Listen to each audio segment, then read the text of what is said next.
ในเอพิโซดบรรจับนี้ได้ยังบ้านเคยมีการรถปนังระบาดไทยโอเดจสมาชิกระบาดทีมสปีกขานะจังนั้นถัดตาดึงรถระเบียบไม่หรือก็ยังไม่ใจอยากไว้แต่เห็นตามนั่นก็เนี่ยในด้านสายเดินนั้นยังเคยสเปซสวีนั่นคือกระปองแต่ตัวเซสปอร์ตพญาตการมาได้ครูในสระไทยในคลองสปอร์ตนั่นคือมีอัตนัยทางแจ้ประตอบปีเนียงบ้านชนะนังการประกวดแชมเปี้ยนคัพนังมอแต่ประมาณไงประตอบมอเนียงบ้านมาลางการประกวดรังเตียดการประกวดนี่คือป้าจมวยนังกระไรกูจ้าบอลเนียงให้การประกวดนังได้คือเนียงอัชนะเตะจนในไก่ทีมเซ็งยี่ตัวสมาชิกเซ็งนั่นก็โดยนี้ได้ใบเยอะกันเลยบ่เมื่อวอดกาในสกาเลตในวันคือชลุกในต่างปีในจัดเยอะเต้ชลุกเนี่ยกระบกันเลยว่าให้บ่เมื่อไทยเอายังวันไหนวันคือการประกวดเนี่ยต่อมาได้เยอะเต้จับตั้งปี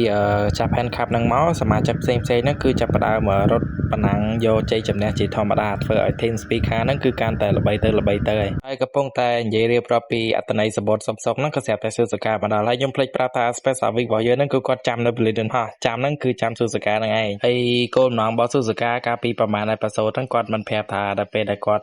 รถปนังให้ชนะให้นั่นกอดมันแต่อะไรอะไรนั่นคือกอดมาปีอะไรใจให้นี่คือเป็นแต่กอดมาไว้เนี่ยให้เป็นยกกับบ้านมาได้คือจีเป็นแต่เกกรุบให้จบเลี้ยงอะให้มนหนึ่งจบเลี้ยงนั่นก็มีนจีแลคณะซาปอมีนกิจสัมเพไอติดตัวจังเตอร์มนหนึ่งทการจบเลี้ยงแต่ซาแต่การทีนั่นคือกิจกรรมที่ดอทมได้ទៅដូចជាអ្នកសារព័ត៌មានហ្នឹងគាត់សួរព័ត៌មានតទៅនឹងបតការនៅថ្ងៃខាងមុខទៀតណាហើយអ្នកដែលឆ្លើយហ្នឹងក៏គាត់និយាយដែរថាការប្រកួតដ៏ធំហ្នឹងគឺมันត្រូវបានមើលដោយនៅតែជប៉ុនទេគឺមើលគ្រប់ជាទៅពេញពិភពលោកហើយការប្រជុំមកខាងទៀតហ្នឹងយើងឃើញត្រេនណាគាត់កំពុងតែអង្គុយនៅចុងអាគារមិនមែនអង្គុយឈរនៅចុងអាគារម្នាក់ឯងទៅពេលហើយហាណាឃើញអញ្ចឹងក៏មកសួរនាំចឹងហើយត្រេនណាហ្នឹងគាត់ក៏បាននិយាយថាគាត់គឺចាប់ផ្ដើមចង់ចាំឡើងវិញនៅរឿងអតីតកាលណាគឺថាអតីតកាលរបស់គាត់ហ្នឹងគឺមាននិយាយទៅគាត់មិនមែនបានត្រេនតែជំនាន់ Special Week មួយជួសកាលហ្នឹងទេគាត់ត្រេនដល់សិស្សមុនទៀតក៏ប៉ុន្តែសិស្សមុនផ្សេងហ្នឹងគឺចង់ថាគេលាលែងគេចេញពីក្រុមហ្នឹងអស់ហើយដោយសារតែគេគិតថា trainer ហ្នឹងគាត់អត់ស័ក្តិសមហើយយើងក៏ដឹងដែរថាមួយចំណោមដែលគេចាក់ចេញពីក្រុម speaker ហ្នឹងគឺមានតែ goal ship ទេដែលថានៅតែតទៅមុខជាមួយនឹង trainer អាចនិយាយថាស្មោះស្ម័គ្រហើយអ្នកដែលគាត់ទៅរកបន្ទាប់ហ្នឹងគឺជាស៊ូសកានិយាយទៅពេលហ្នឹងស៊ូសកាគាត់នៅ team regional ឡើយទេតែគាត់តែពាក្យចរចាមួយគ្នាមួយម៉ាត់ពីរម៉ាត់ចឹងទៅស៊ូសកាហ្នឹងគឺសម្រាប់ចិត្តចេញពីក្រុមខ្លួនឯងទៅចូល team ជាមួយរបស់ trainer ហ្នឹងដែលគាត់បានហ្វឹកហាត់ហ្នឹងនិយាយទៅគាត់កំពុងតែរកគ្នាពេលហ្នឹងបានចាប់ផ្ដើមជួបជាមួយនឹង Special Week ហើយនឹងសមាជិកផ្សេងៗចឹងទៅហើយ trainer គាត់ក៏បាននិយាយបញ្ជាក់ថានៅពេលដែលគាត់ឃើញស៊ូសការត់ម្ដងគឺគាត់ដូចមើលឃើញអនាគតចឹងបើសិនជាស៊ូសការនៅ team គាត់ចឹងគឺ team របស់គាត់ដែលអាចនឹងបង្កើតហ្នឹងគឺអាចនឹងទៅមុខអាចនិយាយបានថាបន្តក្តីសម័យរបស់គាត់ទៅមុខទៀតបានណាហើយក៏ចាប់ផ្ដើមនិយាយពីសមាជិកបន្តដែលថាបានចូលជាមួយនឹង team speaker ហ្នឹងដោយសារតែមួយ team ហ្នឹងទៅមកតរសមាជិកបានមួយគឺអត់ងាយទេមានតាំងពីដាក់ប៉ាណូរសមាជិកផងហើយនឹងចាប់ចម្រិត Special Week របស់យើងហ្នឹងហើយជាមួយនឹង Mark Quinn សាមញ្ញខ្ញុំជាហៅគាត់ Michiro តែខ្ញុំហៅគាត់តាមតែតួអង្គនៅក្នុងសាច់រឿងគេហៅ Mark Quinn ហើយម្នាក់ហ្នឹងគឺអត់តន់សម្រាប់ចិត្តតែចង់ចូលទេតែដោយសារតែ goal ship ហ្នឹងគាត់ដាក់ឈ្មោះដូចបខំហ្នឹងហ្មងហើយក៏មានជាបន្តចឹងទៅដូចជា Thai O ហ្នឹងគឺអត់មានអ្នកគេបខំគាត់ទេក៏ប៉ុន្តែដោយសារតែគាត់ឃើញ team speaker ហ្នឹងដូចជារីករាយខ្លាំងពេកបានគាត់ជាចង់ចូលហ្នឹងកន្លែងមកមើលសាច់រឿងយើងវិញយើងឃើញថាសមាជិក team speaker ទាំងអស់ហ្នឹងគឺឡើងទៅលើឆាកដើម្បីទៅចាប់លេខហើយអ្នកដែលចាប់លេខហ្នឹងគឺជា Special Week ដោយសារតែការប្រកួតលើក្រោយហ្នឹងគឺជាការប្រកួត TDP គឺជាការប្រកួតដែលរៀងធំគួរសមដែរណាការប្រកួតហ្នឹងដូចមុនតាមយើងចាំដូចជារូដុលគាត់ឈ្នះការហ្នឹងដូចជា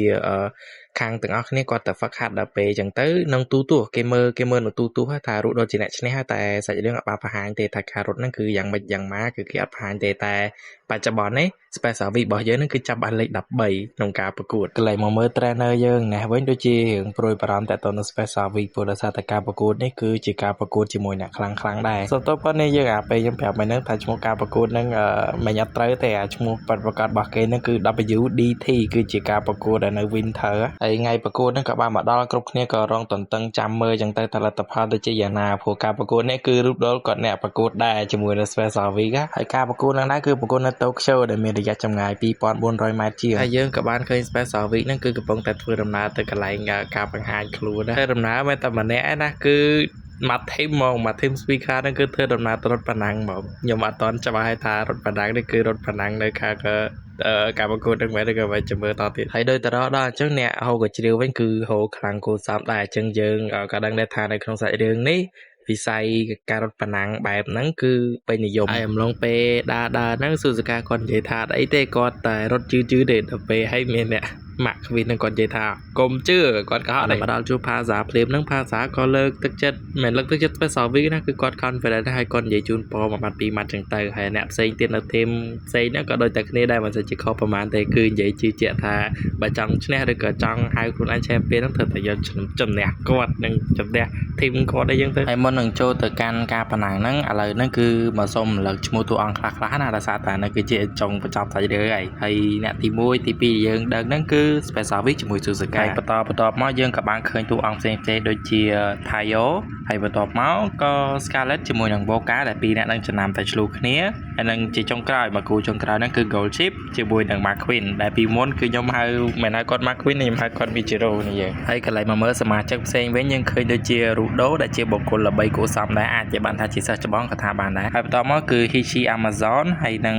Fushi Kisaki ហើយបន្តពីក្រុមអស់ហ្នឹងមកយើងចូលមកការនៅផាសាជាមួយនឹងក្រាស់ខ្ញុំបញ្ជាក់ម្ដងទៀតនេះយើងនិយាយទៅមកក្រុមមកក្នុងការប្រកួតហ្នឹងគឺមានជាក្រុមហើយមកក្រុមហ្នឹងគឺមាន2នាក់ដោយតែបានឃើញតាំងពីដើមអញ្ចឹងដូច Special Week ជាមួយ Suzuka ហើយនឹង Vodka ជាមួយនឹង Scarlet ដែលយើងទៅអត់តបានប្រហែលផងពួកគេទាំងអស់គ្នាហ្នឹងក៏ចាប់ផ្ដើមត្រៀមរត់ប្រណាំងហើយនិយាយទៅម្នាក់គឺមានកម្លាំងចិត្តនៅក្នុងខ្លួនណាហើយមើលមុខ trainer ក៏ដូចជាបារម្ភតែយើងអត់ដឹងថាគាត់បារម្ភរឿងអីទេយើងមានតែចាំតាមដានទាំងអស់គ្នាហ្នឹងឯងពេលវេលានៃការប្រកួតក៏បានចាប់ផ្ដើមទ្វារក៏បានបើកអ្នកទាំងអស់គ្នាហ្នឹងក៏បានរត់ទៅជុំគ្នាអញ្ចឹងដែរហើយយើងឃើញថា Suzuka ហ្នឹងគឺចាប់ផ្ដើមមានប្រៀបជាងគេដោយសារតែនាងគាត់តែចាប់ផ្ដើមដំបូងហ្នឹងគឺនាំមុខគេណាហើយបន្តពីក្រោយ Suzuka ហ្នឹងគឺ Marusen Sky ដែលជាអ្នកដែលប្រាប់ Special Week ថាឲ្យតែមានសំណាងគឺដឹងតែឈ្នះហើយនឹងបន្តគ្នាយ៉ាងទៅហ្នឹងគឺអ្នកដែលនាំមុខជាមួយនឹងអ្នកនៅក្រោយហ្នឹងអត់សូវជាឆ្ងាយគ្នាប្រហែលទេនៅចិត្តគ្នាទេមកអាចល្មមវ៉ាបានហើយបើយើងមើលចាស់ស្ដែងទៅ Suzuka គឺនៅតែនាំមុខតាទេស្ថានភាពដូចអត់ទាន់មានការប្រែប្រួលទេចំណែក Rudo នេះវិញក៏មិនទាន់ជិះចេញក្បាច់ប្រហែលដែរ Special Week របស់យើងគឺនៅក្រោយគេអាចជាបានថាកដាលបើយើងមកមើលផាសានេះវិញគឺនៅពីក្រោយតែ Scarlet វិញបន្តិចទេហើយមើលទៅដូចជារៀងពិបាកវ៉ាគ្ន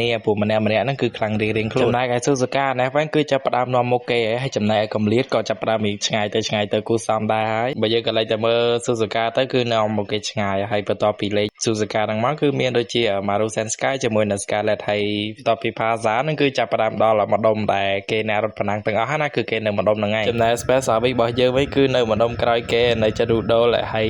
Taio ហ្នឹងក៏នៅម្ដុំហ្នឹងដែរទៅឲ្យតអ្នកខ្លាំងគឺដឹងទៅនៅក្រោយគេហ្មងការប្រកួតគឺនៅបន្តអញ្ចឹងពាក់កណ្ដាលទីគឺមិនតនឹងដល់ទេចំណែកឯមើលទៅដូចជាអត់មានណាគេចេញក្បាច់ទេបើយើងកន្លែងទៅមើលអ្នកម្ដុំខាងក្រោយនេះគឺកំពុងតែតដៃគ្នាទេអត់តជាលក្ខណៈថាបញ្ចេញក្បាច់ទេមើលទៅដូចជាចាំឱកាសចឹង Special Week របស់យើងហ្នឹងក៏មិនសូវជាប្រមាណដែរចំណែក trainer ដែលវិញគាត់មើលទៅដូចជាឃើញចំណុចខ្វះខាតរបស់គ្នាខ្លួនឯងនៅក្នុង team speaker ហ្នឹងណាមកមើល Suzuka នេះវិញគឺ Suzuka បានចាប់ផ្ដើមម្លងគេហើយមើលទៅដូចជាអត់សូវជាឆ្ងាយពីគ្នាបានទេដូចជាគេតាមតាន់មកទេ Suzuka យើងដោយសារតែសល់តែ6ឲ្យម៉ែជាងទេគឺដល់កន្លែងទីបញ្ចប់ហើយមើលទៅដូចអត់មានអ្នកគេចេញក្បាច់ហ្នឹងដល់ពេលចឹងគឺអត់មានអ្នកគេស្មានដឹងទេគាត់តែលើអ្នកប្រកាសថាសល់6ឲ្យម៉ែភ្លាមយ៉ាចាប់ផ្ដើមអ្នកទាំងអស់គ្នាគឺចេញក្បាច់រៀងខ្លួនហើយចំណែក Suzuka យើងគឺចេញមុនគេក្រោមការដាស់តែមួយក្បាច់ហ្នឹងគឺ Suzuka បានរត់លឿនតែបន្ថែមល្បឿនលូនឯងតែអ្វីដែលខុសពីការរំពឹងទុកហ្នឹងគឺមានគ្នា2នាក់ទៀតដែលតាមទាត់ Suzuka មិនតាមទាត់នេះគឺតាមចិត្តទាត់អញ្ចឹងនិយាយទៅគឺល្បឿនប្រហែលគ្នាមានតែគេលឿនជាងពីណាទេតែអត់មានពីណាដូចគ្នាគឺរយៈចម្ងាយនិងទីតាំងគឺនៅតែដូចគ្នាទេ Suzuka គឺនាំមុខតែចំណែកឯ Rudo នេះវិញគឺកំពុងតែចេញក្បាច់ដូចគ្នា Special Week របស់យើងហ្នឹងគឺវ៉ា3 4នាក់ហ្នឹងហើយឥឡូវចាប់ផ្ដើមចិត្តតាមទាត់ Suzuka ណាហើយទីតាំងបច្ចុប្បន្នហ្នឹងអ្នកដែលឈរជើងហ្នឹងគឺ Suzuka ឈរជើងនៅលេខ1ហើយបន្ទាប់ពី Suzuka ហ្នឹងគឺ Special Week ដោយសារតែ2អ្នកហ្នឹងសន្យាគ្នាថាអ្នកណាត្រូវតែយកឈ្នះអ្នកហ្នឹងដោយ Special Week សន្យាមួយ Suzuka ទៅថាត្រូវតែខ្លាំងជាង Suzuka ចំណែក Suzuka ក៏ដូចគ្នាត្រូវតែឈ្នះ Special Week អញ្ចឹងទៅតែមួយ plate ហ្នឹងគឺពួកគេទាំងអស់គ្នាហ្នឹងគឺហួសទួលហើយអញ្ចឹងគឺអាកន្លែងដែលបញ្ចេញកន្លងហ្នឹងគឺចាប់ផ្ដើមដល់លេខខ្លួនហើយមើលទៅដូចជាអត់តមានពីណាគេចេញទេគឺស្មើគ្នានៅឡើយទេហើយបែបនេះយើងការរត់បណ្ដាហ្នឹងគឺអត់រំពឹងទុកទេដោយសារតែមានអ្នកចេញក្បាច់ច្រើនដែលជាពិសេស Suzuka គឺនាំមុខគេយើងគិតតែ Suzuka ឈ្នះចំណែក Special Week គិតថាបា Suzuka បានតែចេះស្ដីទៅអត់ទេគ្នាយើងគឺរត់ស្មើគ្នាហ្នឹងឯងគឺអត់មានពីណាលើពីណាអីពីណាអត់ទេណាតែជាលទ្ធផលខ្ញុំគិតថា Suzuka ជាអ្នកឈ្នះតែការពិតទៅគឺឈ្នះទាំងអស់គ្នាទាំងក្រុម Regal ទាំងក្រុម Speaker គឺដោយសារតែចម្ងាយរត់ហ្នឹងគឺស្មើគ្នាទាំងអស់ដល់ពេលអញ្ចឹងលទ្ធផលនិយាយមកស្មើឈ្នះទាំងអស់គ្នាលេខ1ទាំងអស់គ្នា ហើយពេលយប់ក៏បានមកដល់ពិធីជប់លៀងសម្រាប់អ្នកឈ្នះហ្នឹងក៏បានប្រារព្ធឡើងហើយដោយសារតែសារនេះគឺអ្នកឈ្នះលេខ1ច្រើនពេកដល់ពេលអញ្ចឹងគឺអ្នករំអ្នកឡើងឆាតគឺទាំងអស់ហ្មងអញ្ចឹងមានន័យថាយប់ហ្នឹងគឺជាយប់ពិសេសខ្លាំងណាស់ហើយនៅចុងបញ្ចប់សាច់រឿងគ្នាយើងខ្ញុំហួសចិត្តមែនតែនគឺនៅពេលដែលមានអ្នកដែលគេរត់ប្រណាំងដែរអ៊ូម៉ាដែលគេមកមើលការប្រកួតទៅពេលដែលមើលសុកចឹងទៅ trainer គាត់ទៅអែលចកងទៀតហើយគាត់ថាម្នាក់ហ្នឹងសម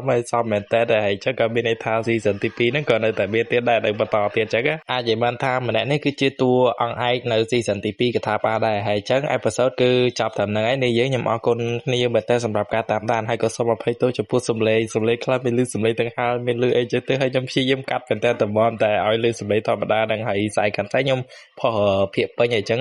កុំភ្លេចជួយគ្រប់គ្រងផងជាពិសេសក្នុង comment ហ្នឹងមក comment ប្រាប់ថាខុសកន្លែងណាខុសកន្លែងណីអញ្ចឹងដើម្បីឲ្យយើងអាចកែសម្រួលតាមក្រោយទៀតណាអញ្ចឹងជួបគ្នានៅវីដេអូក្រោយទៀតបាយបាយនេះយើង